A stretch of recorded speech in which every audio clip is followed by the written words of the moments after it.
बिस्मिल्लाहिर्रहमानिर्रहीम। अस्सलाम वालेकुम। कैसे हैं आप सब? मैं उम्मीद करती हूँ कि आप सब खैरियत से होंगे। अल्लाह आपको खुश और आबाद रखे, आमीन सुम्मा आमीन। आज हम बनाएंगे कचनार गोश्त का सालन। ये बहुत ही मज़ेदार और बहुत ज़बरदस्त बनता है। ये किस तरीके से बनता है, चलो अब मैं आपको बना के दिखाती हूँ।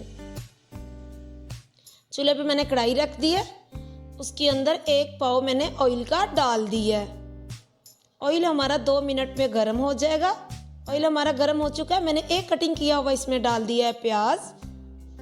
इसको अच्छे तरीके से हिला लेती हूँ। अगर आपको मेरी वीडियो अच्छी लगे तो वीडियो को लाइक करना, चैनल को सब्सक्राइब करना, बेल के निशान को दबा के आल पे ज़रूर सेट करना। 2 चम्मच मैंने डाल दी है अदरक लहसुन का पेस्ट। 1 टमाटर कटिंग किया हुआ डाल दिया। 5 सब्ज मिर्चें कटिंग की हुई डाल दी। इसको हिला लेती हूँ ताकि अच्छे तरीके से ऑयल के अंदर मिक्स हो जाए। यकीन जाने इतनी मज़ेदार ये रेसिपी बनती है। आधा चम्मच सुरख मिर्च डाल दी है।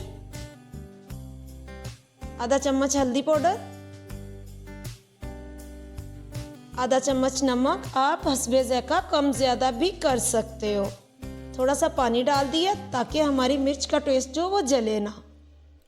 जब भी आपने भुनाई करनी मिर्च की, थोड़ा सा पानी का इस्तेमाल कर लेना है। आधा किलो मुर्गी का गोश्त मैंने धो के रखा था, वो डाल दिया। यकीन जाने इतनी ज़बरदस्त और इतनी सेहत के लिए अच्छी होती है कचनार की सब्ज़ी जो है। जितनी ये महंगी होती उतने ज़्यादा ही इसके फ़ायदे होते हैं। आप ये बना के खाएं, इतनी मज़ेदार लगेगी और सेहत के लिए भी बहुत अच्छी होगी। 4 चम्मच मैंने दही डाला। इसमें दही का और लेमन का लाजमन इस्तेमाल आपने करना है। जब भी कचनार का सालन बनाना है तो इस तरीके से बनाएं, बहुत ही मज़ेदार बनता है। 1 मैं लेमन डाल रही हूँ इसमें। आपने इसके बीज निकाल लेने हैं। कटिंग करने के बाद बीज निकाल के फिर आपने इसका रस निकालना है। माशाल्लाह लेमन डालने से खुशबू कितनी अच्छी आ रही है।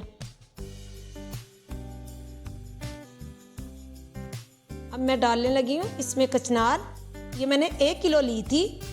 1 किलो की सिर्फ आपने फलियाँ तोड़नी, इसका कटिंग बिल्कुल नहीं करना। किलो में से तकरीबन आधा किलो जो कचनार की फलियाँ होती हैं वो निकलती हैं, वो मैंने डाल दी। और आधा किलो ही मैंने इसमें गोश्त डाला है। ये आपको 1 किलो सब्जी की मैं रेसिपी दे रही हूँ। जब भी कचनार लेनी है आपने 1 किलो लेनी है। माशाल्लाह देख सकते हैं खुशबू बहुत अच्छी आ रही। कचनार डलते ही पूरे घर में खुशबू फैल जाती कचनार की। 15 मिनट का मैंने दम दिया। 15 मिनट गुजर चुके हैं। माशाल्लाह माशाल्लाह देख सकते हैं भुनाई होते ही ज़बरदस्त इसका कलर भी हो जाता है और खुशबू भी बहुत अच्छी आती। इसी तरीके से आपने बनानी है। पानी का ज़्यादा इस्तेमाल नहीं करना। मैंने आधे कप का इस्तेमाल किया, इतना ही करना है। आधा चम्मच मैंने काली मिर्च डाली है। सब्ज़ धनिया कटिंग की हुई धो के मैंने फ्रेश करके रखी थी, वो डाल दी है। इसको हिला लेते हैं, अच्छे तरीके से मिक्स कर लेते हैं। माशाल्लाह माशाल्लाह हमारा सालन कितना ज़बरदस्त तैयार हो गया। अब मैं आपको प्लेट में निकाल के दिखाती हूँ कि कितना ज़बरदस्त हमारा सालन तैयार हुआ है। माशाल्लाह देख सकते हैं। इसमें थोड़ा सा ऑयल इस्तेमाल करें या घी करें, थोड़ा सा ज़्यादा इस्तेमाल होता है। माशाल्लाह देख सकते हैं खूबसूरती कितनी प्यारी और बिल्कुल कचनार की एक फली भी नहीं टूटी। माशाल्लाह माशाल्लाह। फिर मिलेंगे एक नई वीडियो के साथ। बाय बाय, अल्लाह हाफिज़।